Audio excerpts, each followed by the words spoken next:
Déjà, merci. Merci de m'avoir invité aujourd'hui et pour cette présentation. Je vais juste faire une petite rectification. Quand j'ai démarré, c'est-à-dire vers mes 12 ans, je me suis passionné par le développement, par le code. J'ai toujours été passionné par l'informatique. Et un peu comme Obélix, je suis tombé dans la marmite. Ce qui veut dire que de mes 12 ans à mes 18 ans, j'ai codé tous les jours. Je ne gagnais pas d'argent, ce n'était pas un business ou quoi, juste je codais. Jusqu'au moment où je me suis intéressé au domaine du jeu vidéo, où j'ai commencé à créer mes premiers jeux vidéo, j'avais 14 ans, en parallèle de l'école, du collège, tout ça. Pareil, j'ai commencé à coder, j'ai toujours aimé ça, je ne sais pas pourquoi, c'est une passion de créer, d'inventer des choses. Et puis un jour, je me dis, mais là, ça fait 2-3 ans que je code tous les jours. J'ai quelque chose qui pourrait aider d'autres personnes. Je pourrais peut-être créer un business. Moi, quand j'étais petit, je me rappelle vers mes 7-8 ans, les cadeaux d'anniversaire de mes parents, c'était du scotch, des enveloppes, parce que je jouais au chef d'entreprise. Donc vraiment, j'ai tout le temps voulu avoir un business depuis tout jeune. Mes parents ne sont pas dans le business. Mon père était éboueur, ma mère en maison de retraite, mon beau-père artisan. Donc vraiment, je n'ai pas du tout une famille d'entrepreneurs, loin de là. Mais par contre, une famille qui m'a toujours motivé à faire les choses qui me plaisent. Voilà, j'ai codé. Un jour, je me suis dit, je vais vendre quelque chose. C'est là où j'ai commencé à plonger dans YouTube.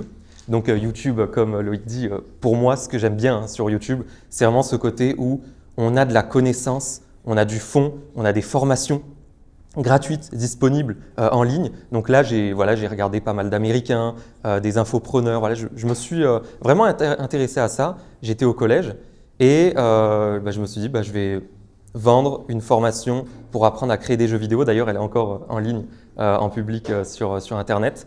Petite anecdote, cette formation, je l'ai tournée dans une caravane, dans un champ, avec des cochons et des vaches, et avec l'argent que j'avais gagné justement en arrosant les plantes de mon village, à la mairie d'un tout petit village.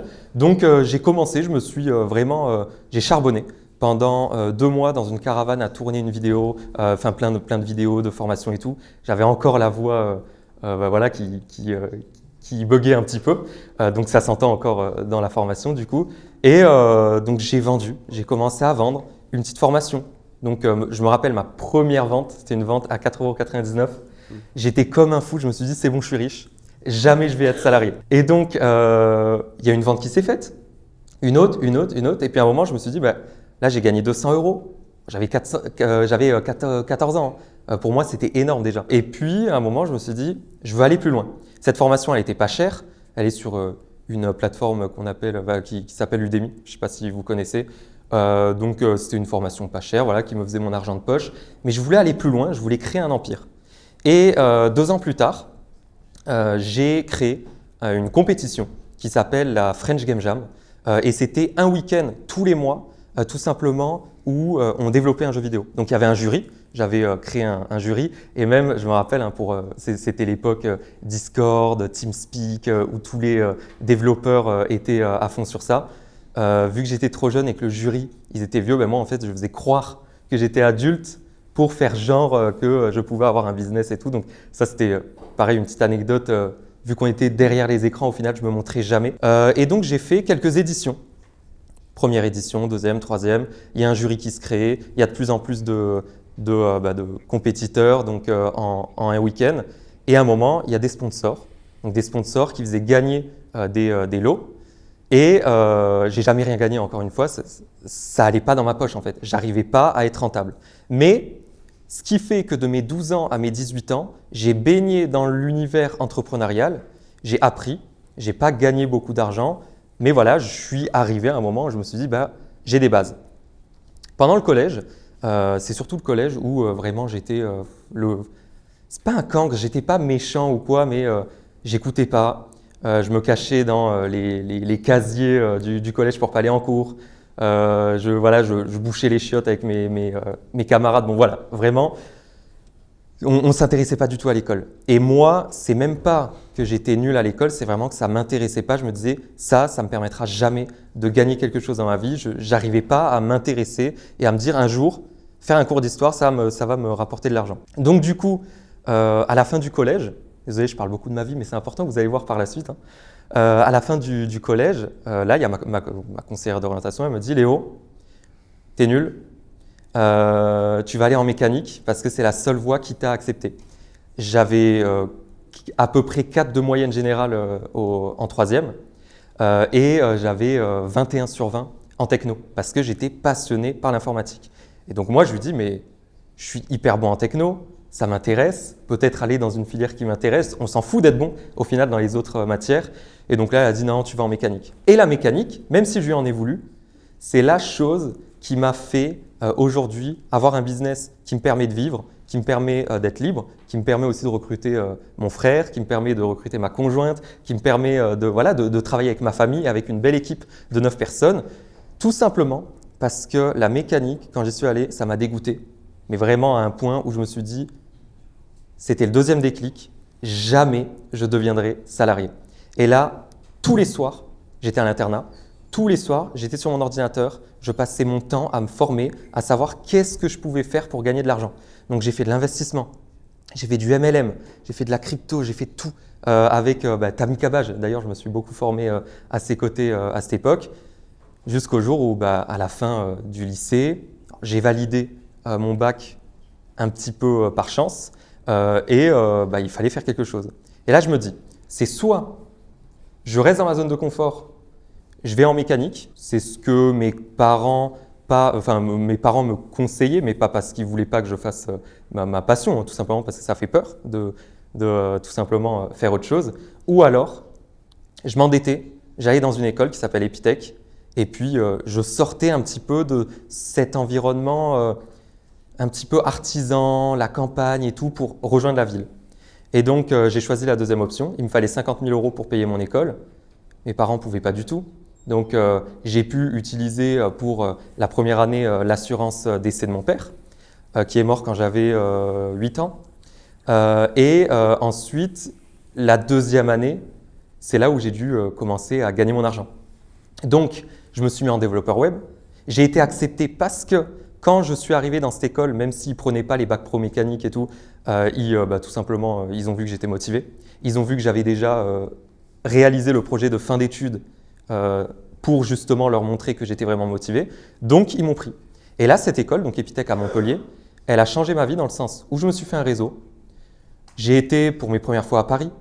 J'avais jamais pris l'avion encore à cette époque-là. Donc voilà, je me suis fait un réseau et j'ai eu mes premiers clients parce que dans cette école, il y avait un incubateur. Et tous les jours, quand je sortais déjà dans l'école, j'y passais à peu près 15 heures par jour. Tous les jours, le soir, quand je sortais de l'école, je regardais dans l'incubateur, je me dis, il faut que j'ai un business comme eux. Tous les jours, tous les jours, tous les jours. Et je te rejoins d'ailleurs, je ne sais pas où elle est, Céline. Moi, la visualisation, ça m'a énormément aidé, mais à un point où c'est quelque chose qui peut nous dépasser.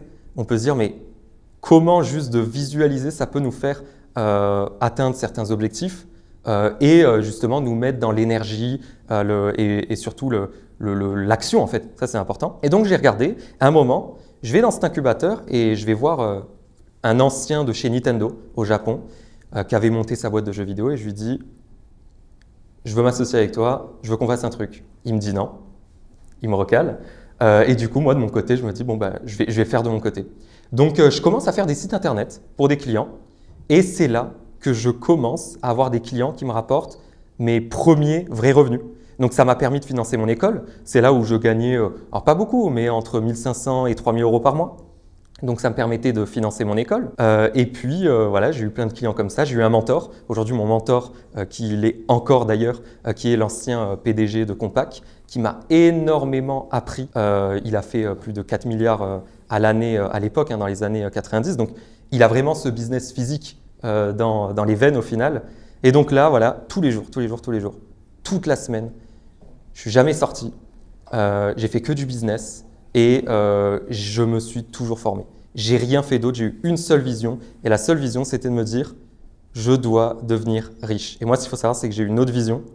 Ce n'est pas juste la richesse, c'est que là, je suis en train justement de faire les démarches pour acheter un terrain, pour construire une villa, pour pouvoir vivre dans une ville où il y a 2 000 habitants. Et ça, c'est quelque chose qui me pour mes parents, pour leur retraite, parce que c'est, voilà, moi, la famille, c'est très important. D'ailleurs, c'est pour ça que j'aime bien Loïc, parce que je vois qu'aussi, pour lui, la famille, c'est important. Et donc, tout ça pour vous dire qu'à un moment, je me dis, j'en ai marre de passer mon temps à prospecter.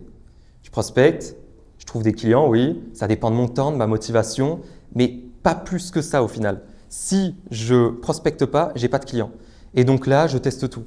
TikTok, pendant le Covid en plus, ça me rapporte quelques vues et tout, enfin même des petits buzz, hein, mais pas de clients. Je teste Instagram. En fait, moi, je suis nul en vidéo.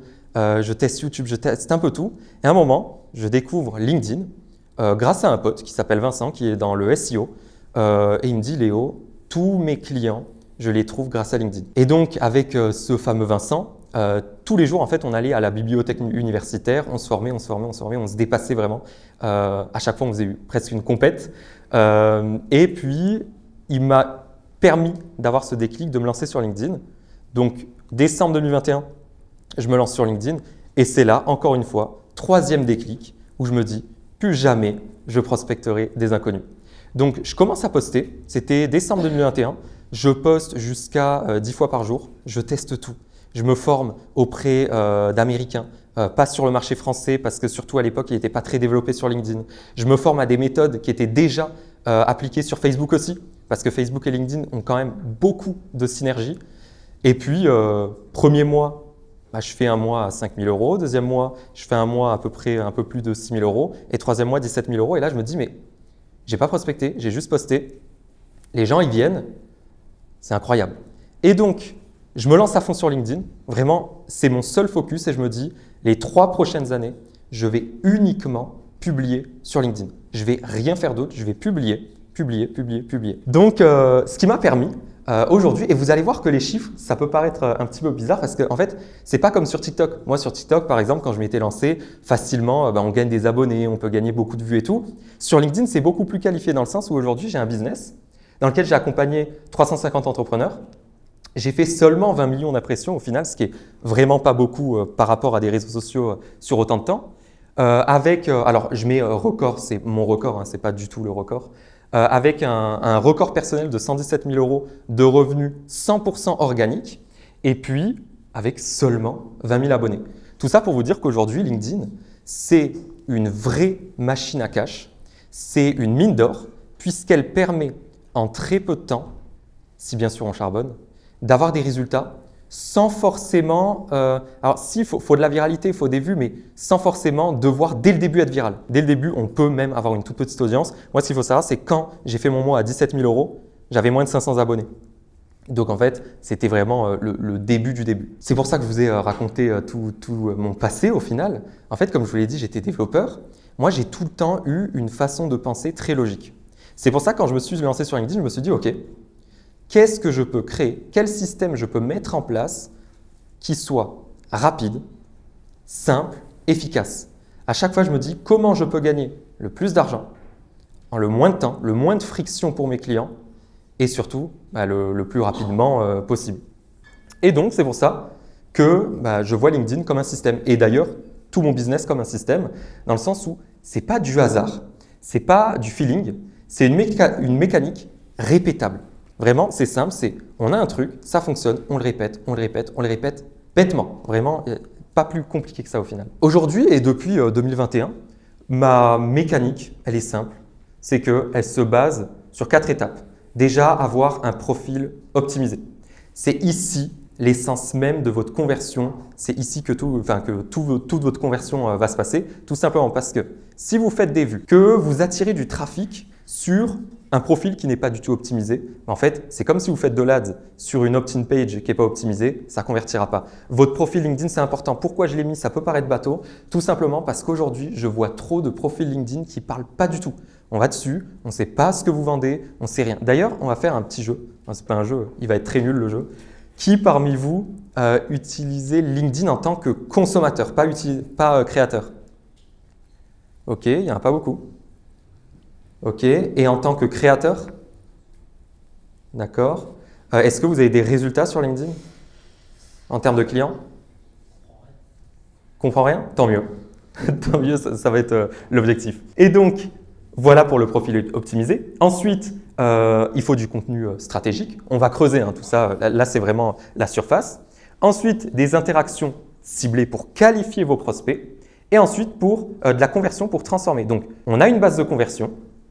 On attire l'audience, on qualifie les prospects et on les transforme. Simple, rapide, efficace. Très simple, il n'y a pas besoin de faire plus compliqué. Pas besoin d'aller chercher des méthodes compliquées ou quoi, c'est vraiment très très simple. Pourquoi LinkedIn? Comme je vous l'ai dit avant, j'étais développeur web. J'en avais marre de prospecter, j'en avais marre de faire… avant, il fallait que je fasse des événements comme ça pour trouver mes clients. En fait, je dépendais uniquement de ce genre d'événements pour trouver des clients. J'allais prospecter, j'allais faire du porte-à-porte, je faisais de l'appel toute la journée, j'appelais. Et en fait, ça ne me plaisait pas parce que déjà…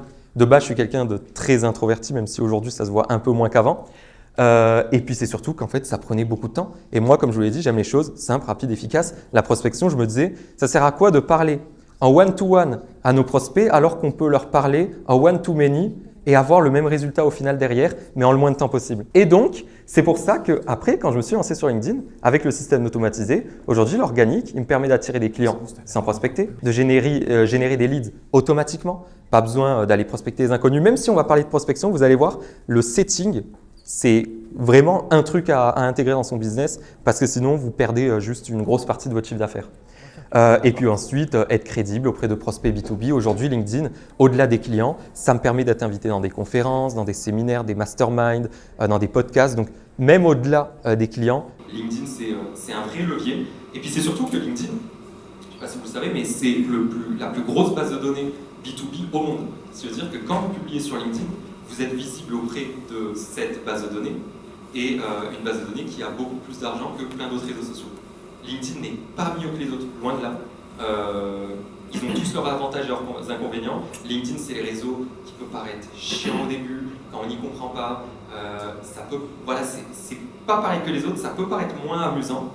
C'est pour ça que c'est important de se créer un système qui soit un jeu. Je ne me suis pas lancé sur LinkedIn parce que j'aime, je me suis lancé sur LinkedIn parce que ça rapporte des clients. C'est une opportunité, j'ai vu que ça marchait. En plus, moi, comme je l'ai dit, toute la partie vidéo, ça me plaisait pas forcément plus maintenant, mais à l'époque, parce que j'étais pas du tout à l'aise. Et le fait d'écrire des textes, attirer des clients sans rien faire, au final, c'était hyper intéressant, surtout aujourd'hui avec ChatGPT, même si… Je reviens sur ce que Céline a dit. N'allez pas rédiger des contenus avec ChatGPT, les publier tels quels, ça ne marchera pas. LinkedIn s'en rend compte. L'algo LinkedIn, en plus aujourd'hui, LinkedIn, il a un nouvel algorithme. C'est le 360 Brew. C'est une IA qui est capable d'analyser tout ce que vous faites sur LinkedIn. Vos messages privés, votre profil, votre site internet. Il peut aller visiter votre site, vos posts, tout ce que vous faites, à quel point vous répondez aux gens par message privé. Donc vraiment, c'est une vraie IA qui est capable de tout analyser. Ensuite, il y a 2 bases obligatoires pour moi avant de poster et je vais le dire parce qu'il y en a beaucoup trop qui le font sans. Comme je vous l'ai dit déjà, avoir un profil optimisé. Un bon profil, ça transforme, alors qu'un mauvais profil, ça va annuler les efforts. Si aujourd'hui, vous faites, je ne sais pas moi, 1 million de vues sur LinkedIn qui vont sur une destination qui au final ne convertit pas, en fait, ça ne servira à rien. Ce sera juste de l'énergie dépensée pour rien. On se rappelle, simple, rapide, efficace. Il faut que ce soit efficace. Ensuite, il faut aussi connaître son persona. Si tu ne sais pas à qui tu parles à personne. Ça, c'est important. À partir du moment où on publie sur n'importe quel réseau social, moi, c'est beaucoup plus le cas du coup sur LinkedIn, je sais exactement à qui je parle. Notez ça vraiment. Si vous vous lancez sur LinkedIn, définissez parfaitement votre persona. Vous devez savoir à qui vous parlez. Presque à lui donner un nom. Vous lui donnez un nom, vous le personnifiez, vous l'imprimez, vous le mettez à côté de votre bureau, vous savez à qui vous parlez, vous savez à la fin du mois c'est qui va vous rapporter votre chiffre d'affaires. Et votre persona, c'est votre client idéal, c'est votre ICP. Et puis comme j'ai mis, le persona, ça va driver le ton, les publications et le profil. Et d'ailleurs, et je ne sais plus qui avait posé la question de plusieurs personas, quelqu'un qui avait plusieurs personas, c'est toi, ok. Je vais te répondre à ça parce que alors sur LinkedIn, ce qui est bien, c'est que c'est un petit peu plus simple. En fait, sur LinkedIn, moi, j'ai une méthode assez simple. C'est que tu vas lister tes personas. Alors, il ne faut pas en avoir 50 000, mais si par exemple, tu en as 2, tu vas lister toutes les douleurs, tous les problèmes, toutes les solutions qu'ils aimeraient avoir de tes 2 personas. Ensuite, sur ces 2 personas, tu vas venir lier et trouver les points communs entre ces 2 personas. Ce qui veut dire qu'à la fin, tu vas avoir que des points communs. Et en fait, tu vas te créer un persona secondaire qui sera juste un mélange de ces 2. Et au final, au lieu de parler aux deux, tu parles qu'à un seul qui regroupe au final les deux personas. Donc juste les points communs de chacun. Et ça, je le dis parce que sur LinkedIn, c'est souvent qu'on vend par exemple du done for you, du done with you. Du coup, on va parler à des entrepreneurs qui font déjà du chiffre d'affaires, d'autres entrepreneurs qui se lancent. Et du coup, on a deux manières de parler différentes. Mais au final, à la fin, ils ont les mêmes douleurs. C'est la même chose, c'est juste qu'ils ne communiquent pas pareil et ils n'ont pas les mêmes résultats dans leur business. Il y a 3 types de contenus obligatoires sur LinkedIn qui pour moi sont les plus simples. Je le répète, on veut un système. Ça ne sert à rien d'avoir plein de types de contenus, juste on va en utiliser 3 qui vont vous permettre rapidement d'avoir des résultats et c'est ces contenus qui m'ont permis d'avoir des résultats en moins de 3 mois sur LinkedIn. Alors comme j'ai mis là, ces 3 piliers, ils doivent exister pour faire du chiffre, pas juste des vues parce qu'on n'est pas des influenceurs, on est là pour convertir à la fin. Moi, chaque semaine, quand je fais le tracking de mon business, ce que je regarde, ce n'est pas le nombre de vues que j'ai fait sur LinkedIn, c'est quel post m'a rapporté, combien de chiffre d'affaires, combien de leads, tout est chiffré. Tout est traqué, ce qui permet à chaque fois de faire de l'itération sur chaque post. On sait quel post nous rapporte combien, on sait quelle semaine nous rapporte le mieux, on sait quel type d'offre fonctionne le mieux parce qu'on traque avec des liens justement dans chaque post qui nous permet de faire de l'itération. Alors, le premier type de publication, et là, ça va être intéressant. Je ne sais pas si parmi vous, alors il n'y en a pas beaucoup qui sont sur LinkedIn, mais pour ceux qui y sont, je pense que peut-être que vous le pensez ou peut-être que vous l'avez entendu. Sur LinkedIn, on dit souvent « ouais, LinkedIn, c'est un réseau pro, il ne faut pas parler de soi ». Voilà. Ce qui était vrai en 2020. En 2020, quand on allait sur LinkedIn, c'était cher réseau. Aujourd'hui, je vais vous présenter mon offre et tout. Ça ne marche pas. Ça n'a jamais marché. C'est juste qu'avant, on croyait que ça marchait, mais ça n'a jamais marché. Ce qui marche avant tout, c'est l'humain. On est sur un réseau social. Que ce soit LinkedIn, Insta, TikTok, à la fin de la journée, les gens qui sont sur leur téléphone, ce sont les mêmes personnes. Vous êtes les mêmes personnes que quand vous êtes sur TikTok. Et pourtant, on a souvent tendance à se dire « ouais, mais sur TikTok, les gens, ils ne sont pas pareils ». Non, les gens sont pareils. Il y a des chefs d'entreprise, il y a des gens qui ont de l'argent, il y a des parents, il y a des gosses, il y a de tout, comme sur Insta, comme sur LinkedIn. Sur LinkedIn, il y a un petit peu moins d'enfants parce que c'est interdit en dessous de 16 ans, mais voilà.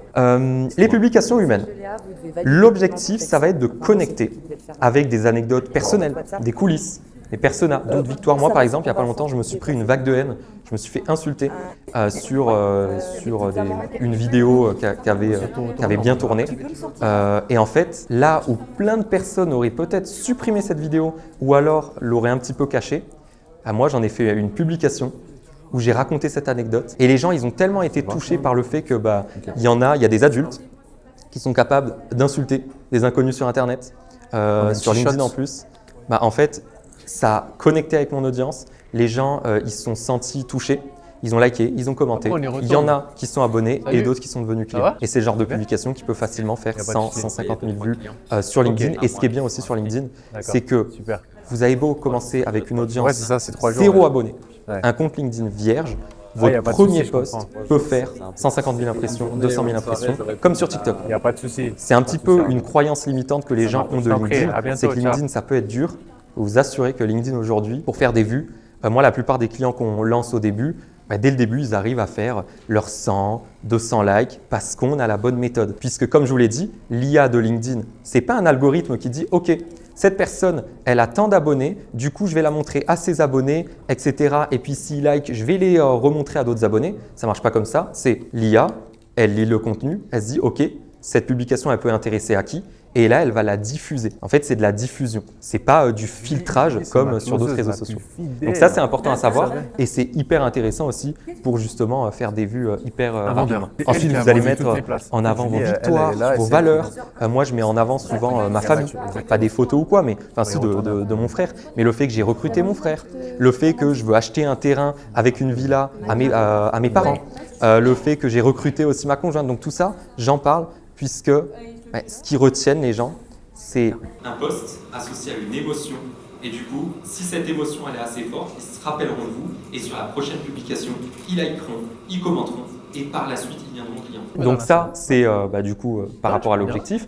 Ensuite, comme j'ai dit, pourquoi ça marche? LinkedIn, c'est un réseau social. C'est humain.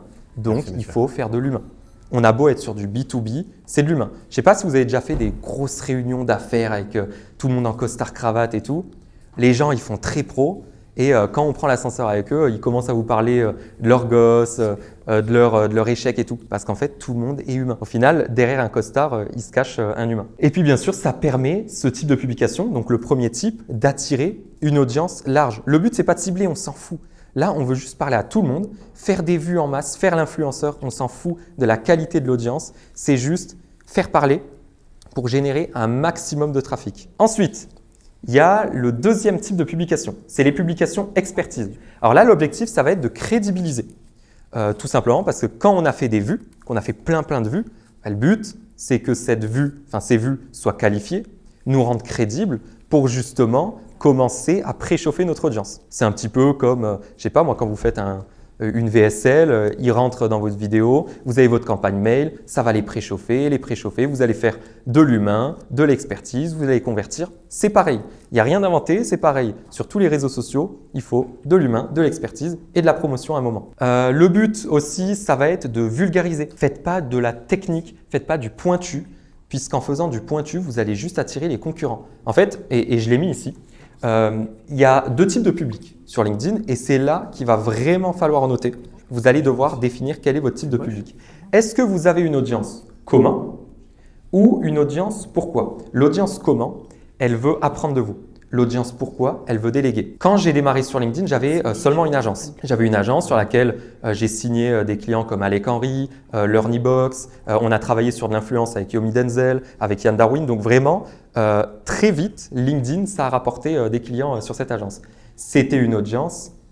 Pourquoi? Pourquoi ils veulent se lancer sur LinkedIn? Pourquoi il faut se lancer? Pourquoi vous devrez poster sur LinkedIn? Pourquoi votre business devrait être visible sur LinkedIn? Ils veulent savoir pourquoi. Je vous dis n'importe quoi, mais imaginez, demain, vous voulez signer le PDG je sais pas moi, de Coca-Cola. En fait, de vos tutos LinkedIn, de vos tutos montage, il s'en fout. Il ne veut pas du comment, il veut du pourquoi. Pourquoi il devrait faire appel à vous? Par contre, si vous avez une audience comment, je sais pas, vous vendez un accompagnement, une formation. Là, vous allez pouvoir faire du pourquoi, du comment, pardon. Par exemple, comme, je pense qu'il y en a beaucoup qui connaissent, Mathis Clouet, il fait du comment. Comment appliquer sa méthode, comment aller chercher, voilà, c'est important, c'est le comment. Donc, il y a les deux types d'audience. Dès maintenant, vous pouvez le noter. Est-ce que votre audience, elle est plutôt comment ou pourquoi? Et juste en ayant ça, ça va vous permettre par la suite de beaucoup mieux définir votre persona. Je peux vous assurer que si vous passez à l'action sur tout ce que je vous dis, sur tout ce qu'ils vous disent aussi, sur demain, après-demain, je peux vous assurer que LinkedIn, d'ici 3 mois, vous allez m'envoyer un message privé, vous allez me dire « Léo, LinkedIn m'a rapporté des clients », j'en suis sûr et certain. C'est comme ça, je le sais, à force j'ai l'habitude, LinkedIn vous rapportera des clients. Ensuite, il y a le troisième type de publication. Alors ça, c'est les publications qui étaient un petit peu tabou. Avant sur LinkedIn, c'est vendre. Avant, les gens, c'est vrai que LinkedIn, ça faisait très corpo. Ça s'est énormément décontracté grâce ou à cause des jeunes comme moi qui ont débarqué sur LinkedIn, qui ont utilisé les codes des autres réseaux sociaux, qui sont venus sur LinkedIn et qui ont juste parlé d'eux, de leurs doutes, qui ont fait du storytelling, qui ont voulu vendre. Avant, LinkedIn, c'était pas ça. Avant, sur LinkedIn, il n'y avait pas des gars qui faisaient des webinaires, des VSL et tout. Ça n'existait pas. Il y a 4 ans encore, c'était très rare de voir ce genre d'entrepreneurs sur LinkedIn. Donc, le type de publication promotionnelle, donc offre, l'objectif, ça va être de convertir grâce à des témoignages, des résultats clients, des coulisses d'accompagnement. Moi, par exemple, quand je vois un client en physique, je prends une photo et puis je vais le mettre en avant sur LinkedIn. Au moins, son audience, s'il en a une, elle va le voir. Et puis, ça va créer de l'humain en plus. Merci. Parce que ce n'est pas parce que c'est du promotionnel que ça ne peut pas être humain. Donc, l'objectif aussi, c'est de montrer de la preuve. Si vous arrivez sur LinkedIn, que vous faites que des publications humaines, qu'est-ce qui va se passer? Vous allez faire des vues, vous allez être influenceur, c'est bien, mais personne ne va croire en vous. Tout est cool. Vous ne serez pas crédible et personne ne va signer sur vos produits ou services. Si vous faites que des contenus expertise, il y en a qui le font. Au final, vous allez avoir une audience technique qui sera en grande partie vos concurrents, mais surtout qui sera là juste pour gratter vos conseils, mais elle ne vous connaîtra pas. Il n'y aura pas un côté storytelling, connexion entre vous. Si vous faites que des publications promotionnelles, offres, ben en fait, vous allez parler à personne et peut-être voir 2-3 likes, mais au final, personne ne vous aura vu. C'est pour ça que c'est important de le voir comme un entonnoir. On fait des vues, on qualifie les vues, on convertit les vues. Simple, rapide, efficace. Vous avez un système que vous allez réutiliser chaque semaine, tout bêtement, tout simplement. Ensuite, Céline, comment J'ai tu l'as mis senti? une petite Ça a été? vérité, tout simplement parce que c'est un peu moins le cas sur d'autres réseaux sociaux, mais moi, en tout cas sur LinkedIn, c'est énormément le cas. Des fois, faire moins de vues, Ouais, yes. ça peut rapporter beaucoup plus d'argent. Moi, je sais que mes publications aujourd'hui qui me rapportent c'est le ça. plus d'argent, par exemple, ma première Ah bah, faut publication, apprendre à gérer la c'était respiration. en À chaque fois que je fais un nouveau En truc, plus, il y un avait petit peu, enfin, c'est pas Corentin vraiment qui du était stress, devenu client à cette c'est époque. ouais, C'était une c'est publication, la pression je ne sais du plus en quelle moment. année. Et qui est cool, ça J'ai apporte pas la une date, je sais pas si sensation t'as la date, positive. Moi aussi, j'ai Corentin. eu ce truc pour faire Et l'ouverture. donc, je où je me suis un publie petit un peu post. essoufflé. Cette publication rapporte 30 000 euros. Pourquoi en une publication? Tout simplement parce que j'avais attiré les gens, comme Corentin, j'avais qualifié, donc j'ai été crédible, et ensuite je les avais convertis. Et d'ailleurs, petite anecdote, je me rappelle, pour vous montrer la puissance aussi de l'entourage et de, de nos connexions, c'est qu'à l'époque où j'ai lancé mon premier webinaire sur LinkedIn, je m'étais dit, je ne peux pas le faire chez moi à Montpellier, il faut que j'aille à Dubaï. J'étais allé à Dubaï et à Dubaï, j'avais eu une énergie, quelque chose qui ne s'était jamais produite et j'avais closé 100% de mes appels. Je dis ça parce que je sais que Céline aussi avait fait un bon taux de conversion. 100% de mes appels étaient closés tout simplement parce que j'avais attiré les bonnes personnes, j'avais qualifié ces bonnes personnes et j'avais converti les bonnes personnes. Votre tunnel, il doit avoir des points qui vont disqualifier tous les touristes et garder à la fin que le nectar de votre audience qui va vous lâcher l'argent. Moi, aujourd'hui, mon accompagnement, il est à 4 000 € hors taxe. Quand les gens y viennent, leur question, c'est pas « ouais, est-ce que j'ai l'argent ou pas ?» C'est « est-ce que LinkedIn, c'est intéressant pour moi ou pas ?» Parce que j'attire les bons prospects. Et ensuite, comme j'ai mis, si tu n'as pas les trois, tu ne convertis pas, tu deviens soit un influenceur, soit un expert invisible. Ensuite, au niveau du rythme de publication, alors ça, il y en a beaucoup qui se posent la question et je peux vous dire, je l'ai mis, mais en vrai, on s'en fout. Le rythme, c'est votre rythme. Publiez à votre rythme. Alors là, j'ai mis quelques illustrations.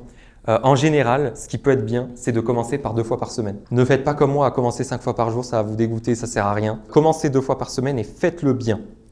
Une fois que vous avez tenu le rythme sur 2 mois, sur 3 mois, et que vous avez un système, des types de publications, des hooks, des concepts de publication qui fonctionnent bien, vous pouvez en rajouter. Par exemple, en faire 1 fois par jour. Et puis si vous êtes des acharnés, vous pouvez en faire 2 fois par jour. Quand vous avez un système, en fait, les publications, c'est rapide. Moi, aujourd'hui, une publication, ça me prend entre 5 minutes et 15 minutes à faire. Et derrière, elle peut rapporter 50, 100, 150 000 impressions. On ne parle pas de millions d'impressions comme sur TikTok, sur Instagram, même si on peut, bien sûr.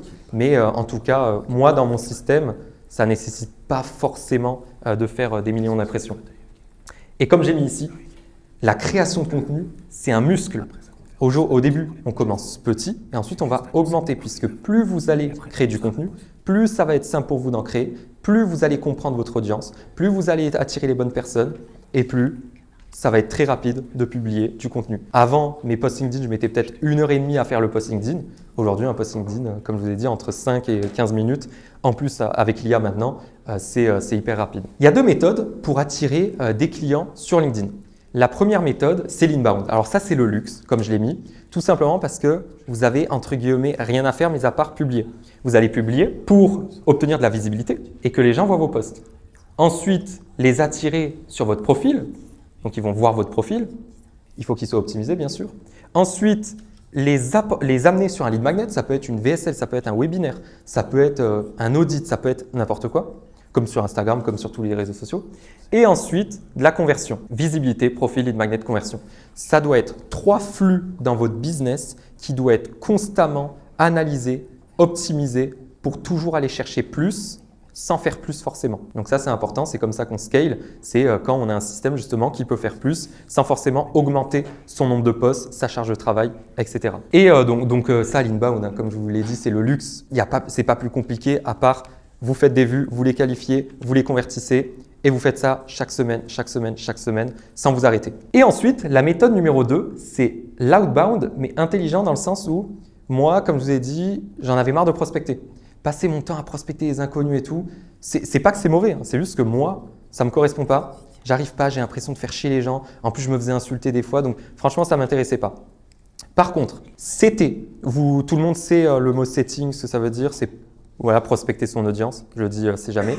Donc, le fait d'aller setter une audience qui vous connaît déjà, vous allez obtenir des chiffres que vous n'aurez jamais obtenus en allant prospecter les inconnus.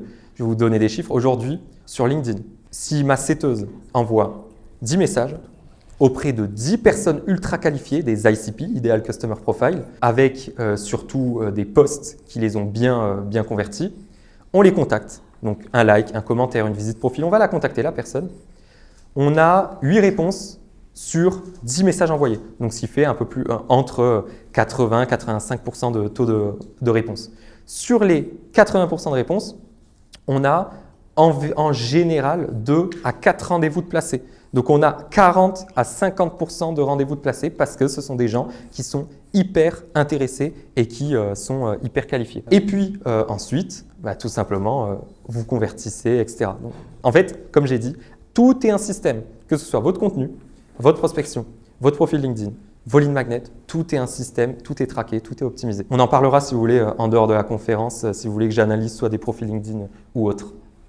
Donc, vos likes, vos commentaires, vos visites profil, c'est du chiffre d'affaires qui dort. Aujourd'hui, il y en a beaucoup trop qui me disent « Mais Léo, mon LinkedIn, et même Instagram d'ailleurs, mon LinkedIn, il ne me rapporte pas d'argent, ça ne marche pas, ça n'attire pas de leads. » Et là, je dis « Mais t'imagines que là, il y a 10 personnes de tes clients idéaux, 15 personnes, 20 personnes, même 5 personnes qui ont liké, tu n'as même pas pris la peine d'aller lui envoyer un message. » En fait, votre chiffre d'affaires, il dort, il est dans votre messagerie privée.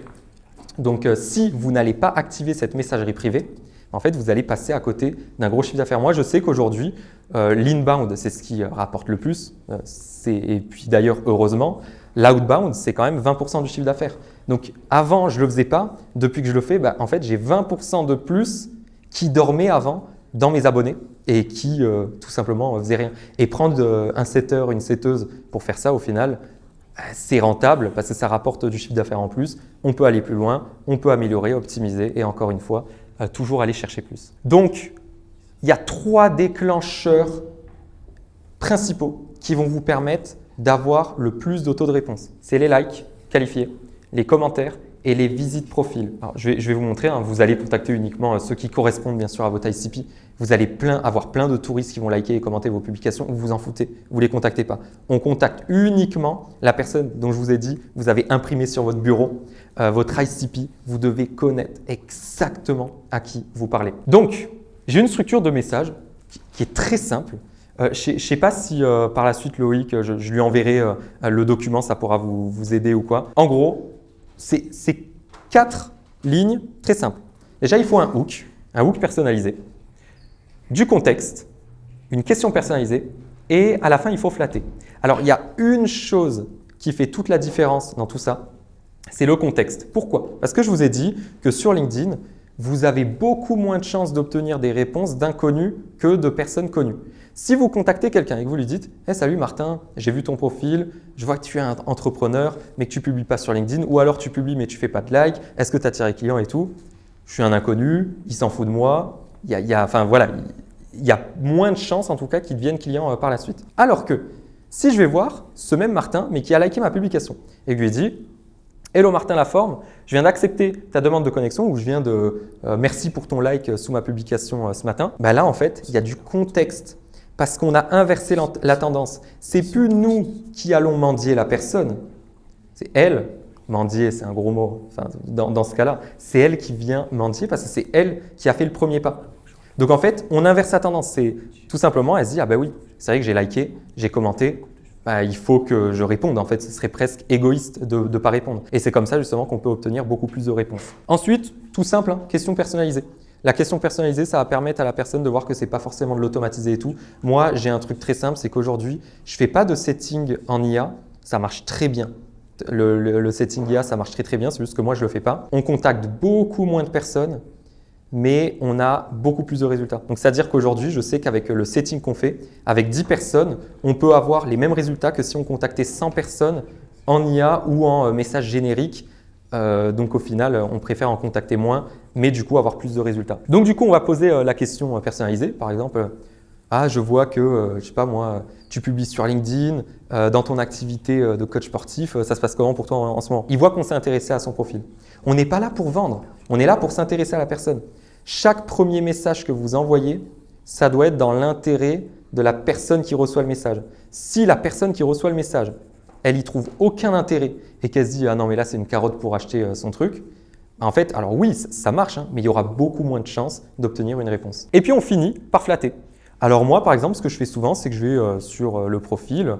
C'est un process simple. Hein. Soit on écrit sur Google le nom, le prénom de la personne, on va voir ses posts et on va dire « Ah d'ailleurs, bravo pour ton podcast que tu as lancé sur Spotify » ou alors « Ah bravo, j'ai vu ta vidéo YouTube » ou « Ah super, ton dernier post LinkedIn ». Parce que la personne, juste en ajoutant cette petite phrase qui est en plus générique, hein, « Bravo pour ton dernier post LinkedIn », elle va se dire « Ah c'est intéressant, il est venu sur mon profil, il s'est intéressé ». Du coup, encore une fois, il y a plus de chances qu'on obtienne une réponse. Donc, tout ça, ça peut paraître long de faire ce genre de message, mais si vous mettez quelqu'un qui s'en occupe à temps plein et surtout qui contacte peu de personnes mais qui a de gros résultats parce que du coup c'est du qualifié et ça convertit, c'est rentable et des fois, il vaut mieux un petit peu plus travailler, moins automatiser parce qu'on automatise ce qui est automatisable et on fait à la main ce qui est faisable à la main. Là, au final, c'est hyper rentable. Comme je vous l'ai dit, moi je vais vous le répéter, hein, le résultat de cette approche, c'est qu'en général, j'obtiens 80% de taux de réponse sur les messages envoyés, uniquement de personnes qui nous connaissent. D'ailleurs, les personnes qui ne me connaissent pas, en général, on obtient 20% de taux de réponse. Donc en fait, c'est beaucoup plus faible. Ensuite, 30% de conversion en rendez-vous, donc 3 à 4 rendez-vous pour 10 personnes contactées. Et ensuite, 50%, parce que alors là, ça peut paraître gros, mais c'est une audience organique ultra qualifiée, entre 45 et 55% de taux de closing sur une offre à 4 000 € hors taxe. Donc tout simplement, comme je vous ai dit encore une fois, un système simple, rapide, efficace, qui peut être dupliqué, refait à l'infini. Depuis 2021, je fais la même chose tous les jours, toutes les semaines, tout bêtement. C'est juste que je l'améliore avec la data que je récupère chaque semaine, tout simplement. Parce qu'au début, je faisais exactement la même méthode, mais je n'avais pas ces résultats. C'est par la suite que j'ai réussi à améliorer les résultats. Le système complet, au final, pour vous faire un petit récap, il est simple. C'est que déjà, vous allez publier sur LinkedIn pour générer de l'interaction. Vous allez qualifier l'interaction. Ensuite, vous allez pré-qualifier par message avec le setting pour les personnes en inbound, en outbound. Si c'est de l'inbound, pas besoin de les contacter au final. Et ensuite, vous allez amener vers du rendez-vous pour avoir soit une vente directe ou alors quelqu'un qui restera dans votre CRM et pourra devenir client plus tard. Et qui pourrait, comme j'ai dit, qui se met dans une campagne de nurturing. Parce que votre LinkedIn, c'est la surface de votre business. Le back-end, ça va être vos campagnes mail, ça va être votre newsletter, ça va être ce qu'ils vont recevoir chaque semaine. Moi, je sais que j'ai un canal WhatsApp dans lequel tous les jours, je partage la valeur et du coup, ça me permet de nourrir mon audience, mais mon audience très qualifiée. Et du coup, le canal WhatsApp, il me permet d'obtenir un taux de réponse, d'ouverture beaucoup plus important. Pour les personnes qui ont du mal à créer du contenu, d'ailleurs, je vous invite à prendre en photo cette slide, c'est tout simplement la pipeline que j'utilise pour publier sur LinkedIn. C'est-à-dire que je liste mes idées sur Notion, je choisis le type humain, expertise, offre. Je définis l'objectif du post. Est-ce qu'on veut convertir de nouveaux clients? Est-ce qu'on veut attirer des clients des prospects sur un webinaire?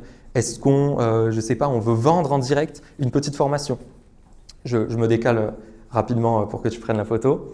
Ensuite, quelle est la Focus ID? Donc, quelle est l'idée centrale de votre publication? L'erreur de la majorité des créateurs de contenu, c'est que leur publication, elle part dans tous les sens, que ce soit des vidéos ou quoi. Il faut un truc sur lequel vous vous concentrez et qui soit focus sur le contenu. Et donc, c'est un seul message central. Ensuite, vous allez choisir le format. Est-ce que c'est du texte, un visuel, un carrousel, une vidéo? Il n'y a pas un meilleur format qu'un autre. C'est qu'est-ce qui vous plaît, vous, avec quel format vous êtes le plus à l'aise. Il y en a, ils sont à l'aise avec la vidéo, c'est très bien. Il y en a, ils sont à l'aise avec les carousels. Il y en a, ils sont nuls en carrousel. Ils font du texte, une photo et ça suffit. Moi, je sais qu'aujourd'hui, texte, photo, un peu de carrousel, je fais très peu de vidéos et ça marche très bien pour moi. Ensuite, vous allez le passer dans un filtre de personal branding et ça va être important. Vous allez le travailler sur ces 2 prochains jours. C'est qu'à chaque fois que vous rédigez une publication, pour être cohérent dans votre communication, vous ne devez pas vous perdre. Pourquoi vous publiez sur LinkedIn? Quel est votre objectif? Quelles sont vos valeurs? Donc à chaque fois, vous avez votre fichier avec vos valeurs ou votre prompt ChatGPT qui va faire une petite analyse. Est-ce que ça répond à vos critères? Et vous devez à chaque fois mettre en avant quelles sont vos valeurs, quel est votre ton, pour créer de la cohérence. Ça, c'est important. Parce que sinon, encore une fois, votre audience, elle va se perdre. Un coup, elle va voir un Léo d'une façon, un coup d'une autre façon et tout. Et moi, aujourd'hui, quand je vais sur les comptes LinkedIn, sur les Insta, sur les TikTok, des gens, je me rends compte, en fait, on n'a jamais la même personne. C'est très rare qu'on ait une personne qui le fait bien, qui est vraiment un personal branding simple, mais reconnaissable, tout simplement. Ensuite, on publie. Et puis, optionnellement, hein, si vous publiez sur d'autres réseaux sociaux, vous pouvez décliner sur Insta, TikTok, YouTube Short. Donc, en fait, vous avez juste votre système de création de contenu, tout simple. Et à chaque fois, vous posez juste ces questions. Ensuite, pour moi, le personal branding. Alors moi, je ne suis pas du tout un expert du personal branding. Quand je suis arrivé sur LinkedIn, comme j'ai dit, j'ai réfléchi de manière mathématique et logique. Pas d'émotion, très robot. Et par la suite, justement, j'ai ajouté cette dimension personal branding qui me manquait énormément. Alors là, j'ai mis ne copiez pas mon style, ça peut paraître égocentrique, mais juste ne copiez pas le style des autres. Vous devez être vous-même. Ça peut paraître bateau, mais juste partagez vos échecs. Partagez des choses qui presque, quand vous publiez, vous vous dites ah, ça fait trembler un peu. Vous avez peur, mais justement, vous allez sortir de vos zones de confort. Alors bien sûr, soyez alignés avec ce que vous sortez, mais juste sortez et publiez des choses qui vont vraiment vous différencier des autres. Aujourd'hui, sur LinkedIn, c'est hyper simple de se différencier. Les gens, ils publient n'importe quoi. Si vous vous différenciez un maximum, enfin un minimum même, de la masse, vous allez très vite sortir du lot. Et en plus, une data très simple, c'est que sur LinkedIn, il y a seulement 1% de créateurs. Donc en fait, il y a de la place. C'est pas comme sur… Alors, j'ai aucune idée des autres réseaux, mais je pense que c'est l'un des réseaux sociaux où il y a le moins de créateurs, je pense. Et puis, comme j'ai dit, hein, le but aussi, c'est pas de plaire à tout le monde. Si on veut plaire à tout le monde, on plaît à personne. Et moi, aujourd'hui, quand je fais des publications qui sont clivantes, qui peuvent paraître controversées, mais qui respectent mes valeurs. Par exemple, il y a quelques jours, j'ai publié un post sur l'éducation publique française, que j'ai dit qui était complètement éclaté pour moi. Ça a fait énormément débat, mais à la fin, les gens qui étaient d'accord avec moi, c'était mon audience, tout simplement. Les autres, c'était des personnes qui n'étaient pas forcément dans mon audience. Et même s'il y en a qui pourraient être mes clients, on ne veut pas plaire à tout le monde. Tant pis, on passe à côté de certaines personnes, mais à la fin, on a des gens qui sont hyper alignés avec nous. Et ça, c'est important. C'est oser dire ce que vous avez vraiment au fond de vous, parce que sinon, vous allez vous retrouver avec un compte LinkedIn générique, sans personal branding, sans fond. Ensuite, pour terminer, enfin presque pour terminer, pour moi, LinkedIn, c'est l'endroit où on peut avoir les résultats le plus rapidement possible par rapport aux autres réseaux sociaux. C'est pas celui où on peut avoir les plus gros résultats sur le long terme, mais en tout cas obtenir le plus de résultats le plus rapidement possible. Pour moi, pour mon type de personne, il y en a plein qui n'arriveraient pas aussi à avoir des résultats rapides. Ensuite, alors ça, je vais revenir sur le pêcheur. Mais là, du coup, sur LinkedIn, on va aller différemment. On ne doit pas être un pêcheur sur LinkedIn parce que les gens, ils sont beaucoup trop pêchés. On est sur un réseau social de recruteurs de base. Les gens en ont marre de recevoir des messages de prospection tous les jours. Du coup, on doit se différencier des pêcheurs et on doit devenir l'aimant. Ça, c'est important. Votre profil LinkedIn, ça doit être l'aimant et vos posts, ça doit être le champ magnétique, tout simplement. Ensuite, les abonnés ne servent à rien si votre profil est nul. Les vues ne valent rien si vous ne convertissez pas. Et comme je l'ai dit, pour terminer, LinkedIn, c'est un mix entre visibilité, crédibilité, conversion. Si vous n'avez pas ces 3 aspects dans votre stratégie LinkedIn, votre LinkedIn aura beaucoup plus de mal à fonctionner. En une phrase, pour terminer, vous devez vous créer une audience chaude avec du contenu humain et expertise pour ensuite optimiser votre profil pour convertir et aller chercher manuellement les prospects qui ont déjà montré un intérêt. C'est tout simple. Pas plus compliqué. Vous faites ça avec les 3 types de contenu, les 3 piliers, profil, contenu, conversion, et puis vous faites votre système, tout simplement. Et c'est la dernière slide. Merci tout le monde pour votre attention.